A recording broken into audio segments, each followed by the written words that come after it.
कोई काम कराने के लिए पब्लिक को जाना पड़ता है तो पैसा देना पड़ता है, बिना पैसे का एक काम नहीं होता है। कोई बताया गया था कि काफ़ी ज़्यादा भ्रष्टाचार यूपीए सरकार की है, लेकिन आज तक कभी सरकार 11 महीने की इन्हीं की, 11 साल से इन्हीं की है, लेकिन आज तक कोई अरेस्ट नहीं हुआ। मनमोहन सिंह जिस तरह से सरकार चला रहे थे, काफ़ी बढ़िया सरकार चल रही थी। राजद के नेता अनवारुल हक साहब मेरे साथ जुड़ चुके हैं और लगातार जो है महागठबंधन की तरफ से बिहार की सरकार पर आरोप लगाया जा रहा है कि बिहार में अपराध बेतहाशा बढ़ गया है।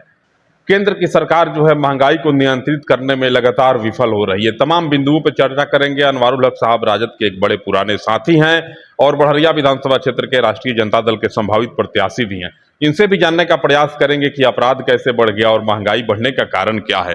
बहुत बहुत स्वागत। आपका भी स्वागत।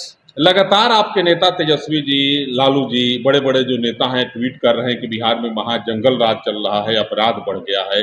एनडीए के लोग कहते हैं कि आपका शासनकाल अपराध जंगल राज था।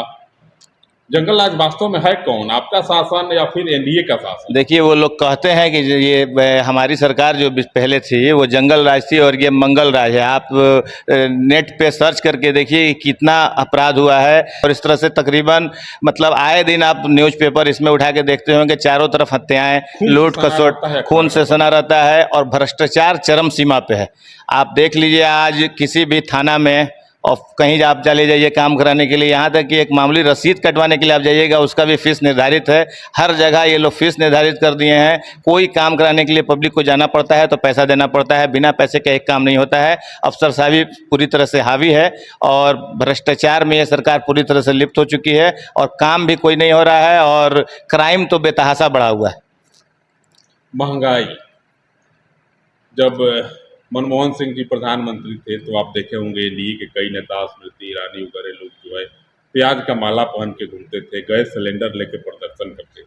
आज महंगाई चरम पर है, आम आवाम जो है महंगाई से त्रस्त है। कौन जिम्मेवार है इसके लिए? इसके लिए पूरी तरह से एनडीए सरकार जिम्मेदार है। 11 साल से सरकार है और देखिए जो ये लोगों को लुभावना प्रलोभन दे के जो आए, ये 2014 में एनडीए सरकार आई, ये जिस तरह से कि काला धन ले आएंगे, लोगों के अकाउंट में 15 लाख रुपया डालेंगे और भी तरह तरह की बातें। उस समय देखिए, आप देखते होंगे कि भ्रष्टाचार को ये बताया गया था कि काफ़ी ज़्यादा भ्रष्टाचार यूपीए सरकार की है, लेकिन आज तक कभी सरकार 11 महीने की इन्हीं की, 11 साल से इन्हीं की है, लेकिन आज तक कोई अरेस्ट नहीं हुआ, कोई जेल नहीं गया। अगर मान लीजिए कोई कोई क्राइम अगर बहुत ज़्यादा भ्रष्टाचार किया रहता और सब जज आप ही हैं, हुक्मरान आप ही हैं, पुलिस आप ही की है, सब आप ही की है, सीबीआई ईडी आप ही की है, तो आप उसको पकड़ क्यों ले रहे हैं? अगर वो भ्रष्टाचार का नाम ले रहे हैं, आपके पीछे भी लगा। हाँ, अगर भ्रष्टाचार बहुत ज़्यादा किया हुआ था पुरानी यूपीए सरकार, तो उन लोगों को जेल होनी चाहिए, उन लोगों को पकड़ना चाहिए। रॉबर्ट वढेरा आज तक बाहर घूम रहे हैं, राहुल गांधी बाहर घूम रहे हैं। इसका मतलब है कि पब्लिक को झूठ बोल के बरगलाया गया था। कहीं थे रोज सुबह टीविया पर आते थे, कहते थे काला धन वापस लाएंगे, काला धन वापस। क्या हुआ? जी, आप खुद सोचिए कि बहुत सारे, अब हम नाम नहीं लेना चाहते हैं लोगों का, इस तरह के लोग थे। बस इन लोगों का एक एजेंडा था कि पब्लिक को किसी तरह से बेवकूफ़ बनाएं और सरकार को बदल के अपनी सरकार लाएं।